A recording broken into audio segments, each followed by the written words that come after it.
എനിക്ക് ബാക്കിയുള്ള ആയുസ് തുല്യമായി വീതിച്ച് ഇവർക്ക് 4 പേർക്ക് നൽകിയിട്ടാണെങ്കിലും എന്റെ മക്കളെ ജീവിപ്പിക്കണം. കേട്ടോ നിങ്ങൾ? ഇതാണ് മാതൃത്വത്തിന്റെ മഹത്വം. കൊലപാതകികളാണ്, സ്വന്തം അമ്മയോട് കാരുണ്യമില്ലാത്തവരാണ്. പക്ഷേ എന്നിട്ടും ഈ മാതാവിന്റെ ഹൃദയം തുടിക്കുന്നത് നിങ്ങൾക്ക് വേണ്ടിയാണ്. പക്ഷേ നിങ്ങളെപ്പോലുള്ളവർക്ക് ശിക്ഷ കിട്ടാതിരുന്നാൽ അത് ഇനിയുള്ള മാനവർക്ക് മുഴുവൻ ദോഷമുണ്ടാക്കുന്നതല്ലേ?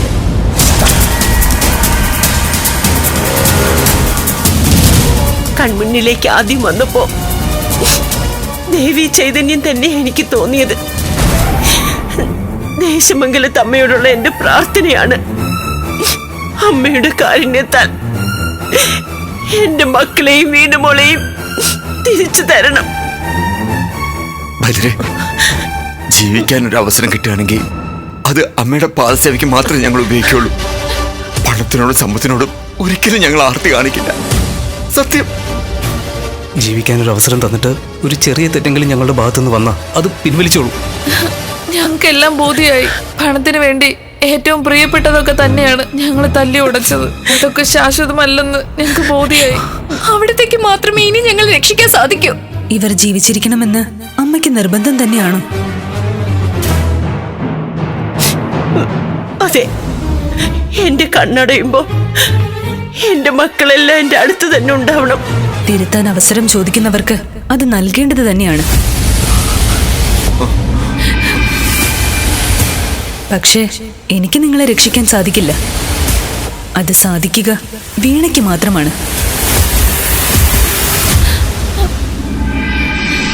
പോകൂ, വീണയെ നിങ്ങൾ അടക്കം ചെയ്തിരിക്കുന്നിടത്ത് നിന്ന് അവളുടെ മൃതശരീരം പുറത്തെടുക്കൂ. അവളുടെ കാൽക്കലാണ് നിങ്ങൾ മാപ്പിരക്കേണ്ടത്. അവളാണ് നിങ്ങൾ ജീവിക്കണോ വേണ്ടയോ എന്ന് തീരുമാനിക്കേണ്ടത്. ചെല്ലു.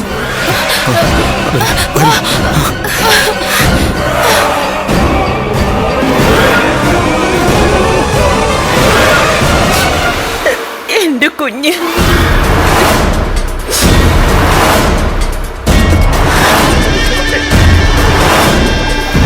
അമ്മ പേടിക്കണ്ട. പരമഭക്തയും നിഷ്കളങ്കയുമായ വീണയെ ആർക്കും ഇല്ലാതാക്കാൻ സാധിക്കില്ല. പ്രാർത്ഥനയോടെ ഇരുന്നോളൂ. എല്ലാം മംഗളമായി കലാശിക്കും.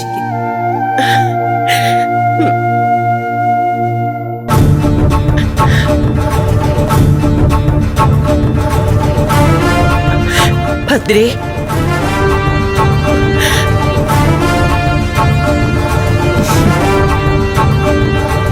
ചിലർ ഭദ്ര എന്ന് വിളിക്കുന്നു, ചിലർ ദുർഗ എന്നും. ദേവീനാമം അതേതായാലും നമുക്ക് സന്തോഷമേ ഉള്ളൂ.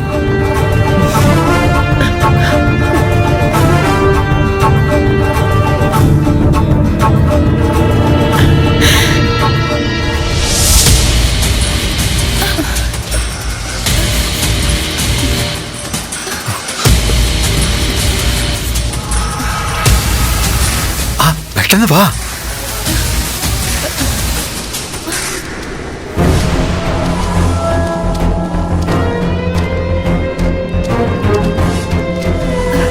കുഴിക്കാം.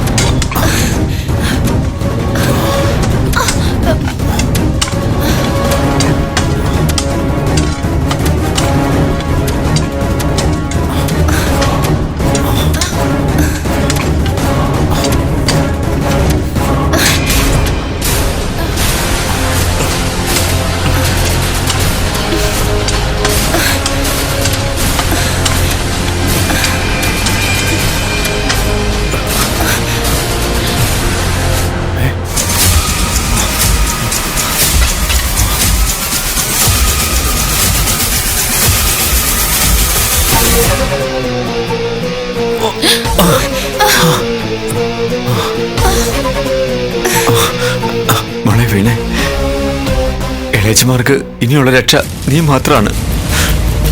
മരണത്തിൽ പോലും ഞങ്ങൾക്ക് വേണ്ടി പ്രാർത്ഥിക്കുന്നു പറഞ്ഞോളല്ലേ നീ. ഞങ്ങളോട് പൊറുക്കണം മോളെ. നീ എന്ന് ഞങ്ങളെ സ്നേഹിച്ചിട്ടേ ഉള്ളൂ. നാട്യം കാണിച്ചത് മുഴുവൻ ഞങ്ങളാ. ഞങ്ങളെ ശിക്ഷിക്കരുത് മോളെ. ജീവിതത്തില് ആഗ്രഹങ്ങളൊന്നും തീർന്നിട്ടില്ല. സ്വപ്നം കണ്ടതൊന്നും നടന്നിട്ടുമില്ല. നിന്നെ സ്നേഹിക്കാൻ മറന്നുവെക്ക്.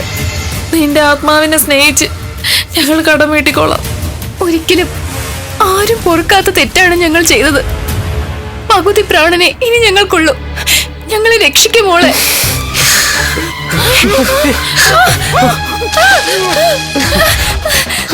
അയ്യോ, നേരം പുലർന്ന് ഇത്രയും നേരമായോ? ഇളയമ്മമാരെന്താ എന്നെ വിളിക്കാതിരുന്നേ? അയ്യോ, മുത്തശ്ശിക്ക് ഭക്ഷണം കൊടുക്കാനുള്ള സമയം അതിക്രമിച്ചല്ലോ. ഞാനേ പെട്ടെന്ന് അടുക്കളയിലോട്ട് ചെല്ലട്ടെ.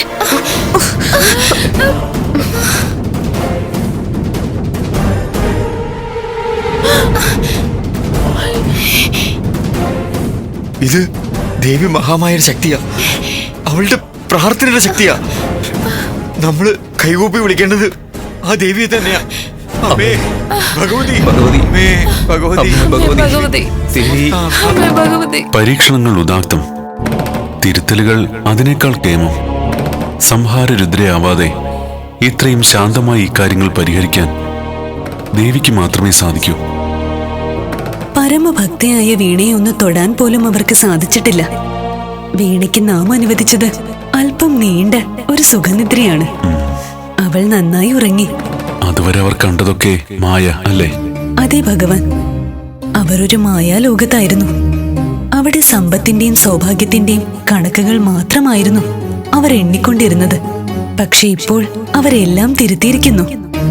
മക്കളുടെ മനമാറ്റത്തോടൊപ്പം ഊർമിള തമ്പുരാട്ടിയുടെ അസുഖവും ഭേദമായി. അങ്ങ് നോക്കൂ, എത്ര സന്തോഷത്തിലാണ് ഇന്ന് അവർ കഴിയുന്നതെന്ന്.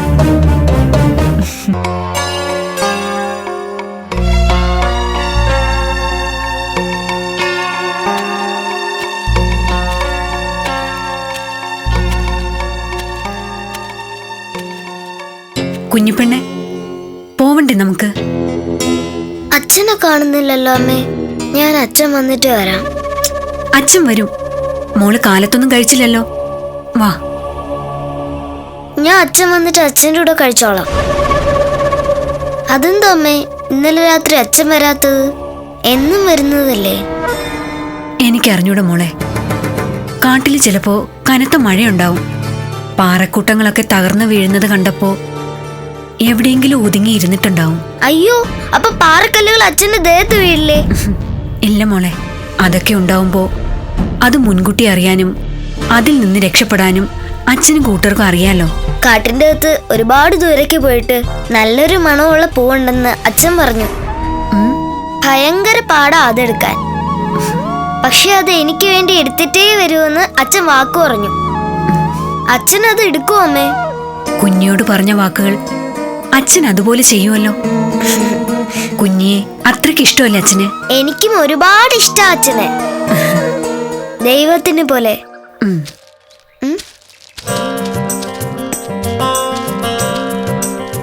എന്തായി, ഞങ്ങളുടെ തേവനെ കണ്ടോ? കണ്ടില്ല മല്ലി.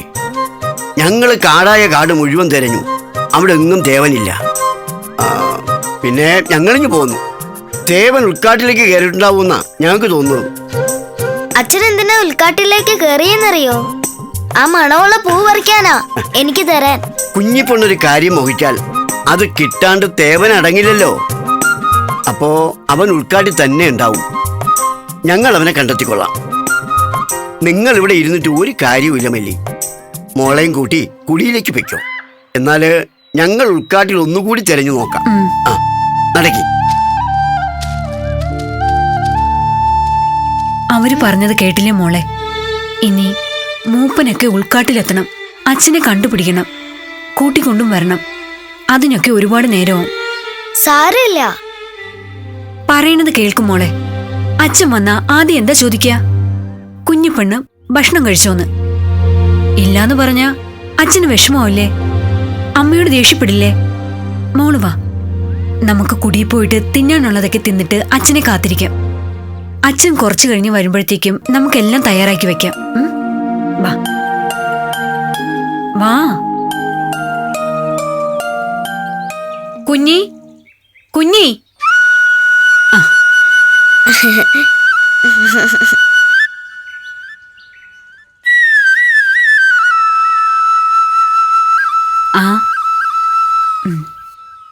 അമ്മ കഴിക്കുന്നില്ലേ? അമ്മ പിന്നെ കഴിച്ചോളാം. അത് വേണ്ട. അച്ഛൻ വരാണ്ട് കഴിക്കില്ലെന്ന് ഞാൻ പറഞ്ഞപ്പോ അമ്മ എന്നെ കഴിപ്പിച്ചതല്ലേ, അപ്പൊ അമ്മയും കഴിക്ക്. ഉം. അച്ഛൻ പോയിരിക്കുന്ന ഉൾക്കാട്ടില് വലിയ വലിയ മൃഗങ്ങളൊക്കെ ഉണ്ടാവോ അമ്മേ? ഉണ്ടാവും. അച്ഛനെ ഉപദ്രവിക്കോ? ഇല്ല. അമ്മയ്ക്കും മോക്കും വേറെ ആരാ ഉള്ളത്? അപ്പോ അച്ഛൻ മടങ്ങി വന്നല്ലേ പറ്റൂ. ഇനി അച്ഛൻ വന്നാല് 1-2 ദിവസത്തേക്ക് അച്ഛനെ ഞാൻ കാട്ടിലേക്ക് വിടില്ല. എന്റെ കൂടെ തന്നെ ഇരിക്കാൻ പറയും. ആയിക്കോട്ടെ. എന്നെ എന്നാ അമ്മേ അച്ഛൻ കാട്ടിലേക്ക് കൊണ്ടുപോകുന്നത്? അതെന്തിനാ മോളെ അച്ഛൻ കാട്ടിൽ കൊണ്ടുപോകുന്നത്? എനിക്ക് കാട് കാണാൻ. അച്ഛൻ ചെയ്യുന്ന ജോലിയൊക്കെ എനിക്കും ചെയ്യാലോ. അച്ഛനും അച്ഛന്റെ കൂട്ടുകാരും ഒക്കെ ചെയ്യുന്ന ജോലികള് പെണ്ണുങ്ങളെ കൊണ്ട് ചെയ്യാൻ പറ്റില്ല. അതുകൊണ്ടല്ലേ അമ്മ കാട്ടിലേക്ക് ചെല്ലാന്ന് പറഞ്ഞിട്ടും അച്ഛൻ സമ്മതിക്കാത്തത്. പക്ഷെ അമ്മ നോക്കിക്കോ, ഞാൻ വലുതാവുമ്പോ അച്ഛനെ ഞാൻ നിർബന്ധിച്ച് സമ്മതിപ്പിക്കും. അതൊക്കെ അച്ഛനും മോളും തമ്മിൽ എന്താന്ന് വെച്ചാ ആയിക്കോ. അച്ഛൻ കാട്ടില് ഒറ്റയ്ക്കായിരിക്കില്ലേ അമ്മേ? അച്ഛന് പേടിയാവില്ലേ? അമ്മയോട് കൂടുതലൊന്നും ചോദിക്കല്ലേ മോളെ. മോള് ഭക്ഷണം കഴിച്ചിട്ട് കാട്ടുമുത്തിയുടെ അടുത്ത് പോയി പ്രാർത്ഥിക്ക്. മുത്തി കാത്തോളും. കഴിക്ക്. എനിക്ക് മതി. ഇത് മുഴുവൻ കഴിക്കുമോളെ. ഞാൻ അച്ഛന് വേണ്ടി പ്രാർത്ഥിച്ചു വന്നിട്ട് കഴിക്കാം. ഞാൻ മുത്തിയമ്മയുടെ അടുത്തേക്ക് പോവാ കേട്ടോ.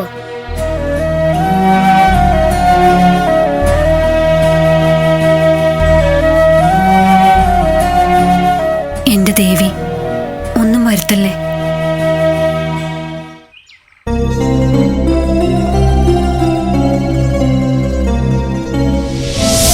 മുത്തിയമ്മേ, കാട്ടിലെന്റെ അച്ഛൻ ഒറ്റയ്ക്കാണ്.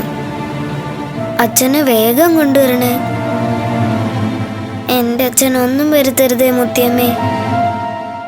എനിക്കും എന്റെ അമ്മയ്ക്കും വേറെ ആരുമില്ല. മുത്തിയമ്മയോടല്ലാതെ വേറെ ആരോടാ ഞങ്ങൾ സങ്കടം പറയേണ്ടത്? എത്രയും പെട്ടെന്ന് അച്ഛനെ കാണിച്ചെന്നാൽ അച്ഛൻ കൊണ്ടുവരുന്ന മുഴുവൻ തേനും ഞാൻ മുത്തിയമ്മയുടെ മുമ്പിൽ വെച്ചോളാം.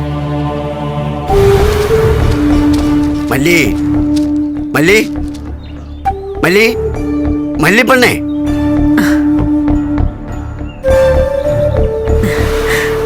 മൂപ്പ, തേവൻ എവിടെ? മൂപ്പനും കൂട്ടരും ഒക്കെ ഉൾക്കാട്ടിൽ തേവനെ തേടി പോയെന്ന് പറഞ്ഞിട്ട് വന്നില്ലേ? ആ, കുഞ്ഞിപ്പെണ്ണ് കാട്ടുമുത്തിയുടെ അവിടെയുണ്ട്. തേവൻ അവിടെ നിന്നിട്ടുണ്ടാവും അല്ലേ? മോളെ കണ്ടാ പിന്നെ വേറെ ഒന്നും വേണ്ടല്ലോ. ഞാൻ ഇപ്പൊ പോയി വിളിച്ചോണ്ട് വരാം. മല്ലി മല്ലി അവിടെ നിക്ക്. എന്താ മൂപ്പ? ഉൾക്കാട് മുഴുവൻ ഞങ്ങൾ തെരഞ്ഞു. തേവനെ എവിടെയും കണ്ടില്ല. പിന്നെ തേവൻ എവിടെ പോയി? ഉൾക്കാട്ടില് പുലിയിറങ്ങിയ ലക്ഷണങ്ങൾ കണ്ടു. കാൽപ്പാടുകൾ പിന്തുടർന്ന് ഞങ്ങൾ ചെല്ലുമ്പോ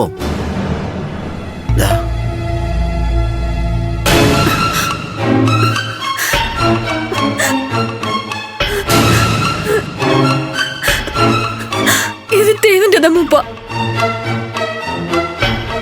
തേവൻ ഇത് മോള് കെട്ടിക്കൊടുത്തതാ. എന്റെ തേവൻ എന്താ പറ്റിയത്? ഓനിനി വരൂല മല്ലി. പുലിയുടെ കാൽപ്പാടുകൾ പിന്തുടർന്ന് ഞങ്ങൾ പോയപ്പോ ഒരു കല്ലിന്റെ പുറയില് ഇത്തിരി മാംസ കഷ്ണം മാത്രം ഉണ്ടായിരുന്നു. ഇത് അതിൽ നിന്ന് കിട്ടിയതാണ്.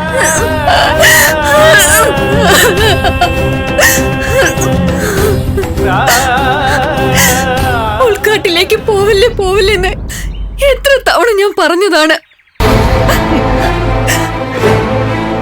കേട്ടില്ലല്ലോ. കാട്ടുമുത്തി ഞങ്ങളെ കാത്തില്ലല്ലോ. കൊണ്ടുപോയില്ലേ? എന്റെ ദേവനെ കൊണ്ടുപോയില്ലേ?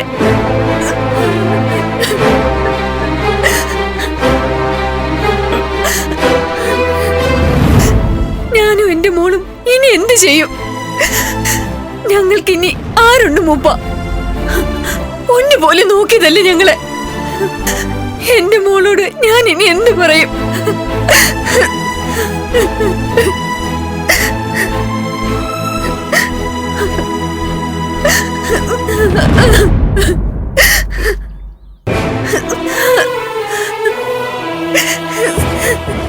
എന്താ അമ്മേ? അച്ഛൻ അച്ഛൻ നമ്മളെ വിട്ടു പോയി. അച്ഛാ!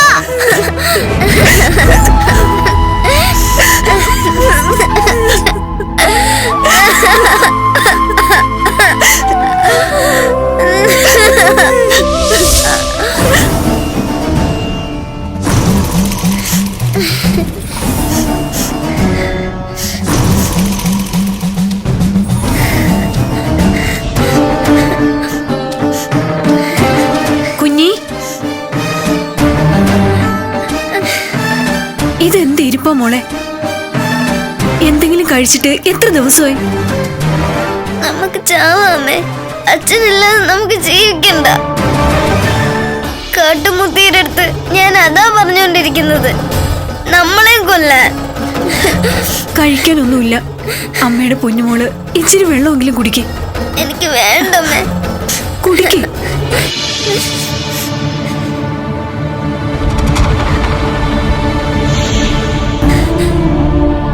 കാട്ടുമുത്തിയുടെ അടുത്ത് ഞാൻ എന്നും ഒന്ന് പ്രാർത്ഥിക്കുന്നതല്ലേ, പൂവൊക്കെ വെക്കുന്നതല്ലേ. എന്നിട്ട് എന്റെ അച്ഛനെ കാട്ടുമുത്തി കാത്തില്ലല്ലോ. കരയില്ല മോളെ. എന്റെ മോള് കരയുന്നത് കാണാൻ ഈ അമ്മയെ കൊണ്ട് വയ്യ. അമ്മയ്ക്ക് നീയില്ലാതെ ആരുമില്ല.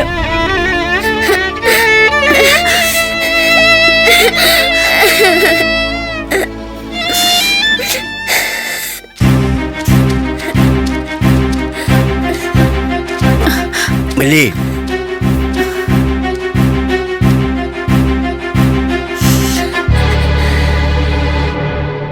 സംഭവിക്കാനുള്ളതൊക്കെ സംഭവിച്ചു. ഓന് ദൈവം അത്രയും ആയുസേ കൊടുത്തുള്ളൂ എന്ന് കരുതുക. പക്ഷേ നീയും മോളും ഇനി എങ്ങനെ കഴിയും? ഞങ്ങൾക്ക് ജീവിക്കണ്ട മൂപ്പ. ഞങ്ങൾക്ക് ചത്താ മതി. കാട്ടുമുത്തിയുടെ മുമ്പിൽ കിടന്ന് ഞങ്ങൾ ചത്തോളാം. കാട്ടിപ്പോണവർക്ക് ചിലപ്പോ ചില അപകടങ്ങളൊക്കെ ഉണ്ടാവൂലേ? മഹാദേവൻ പോയില്ലേ, ചുരുളനെ ആന ചവിട്ടിയല്ലേ കൊന്നത്? എന്നിട്ടും ഓരോ കുടുംബക്കാരൊക്കെ മരിക്കുകയാണോ ചെയ്തത്? ജീവിക്കണം മല്ലി, നിന്റെ മോക്ക് വേണ്ടി നീ ജീവിക്കണം.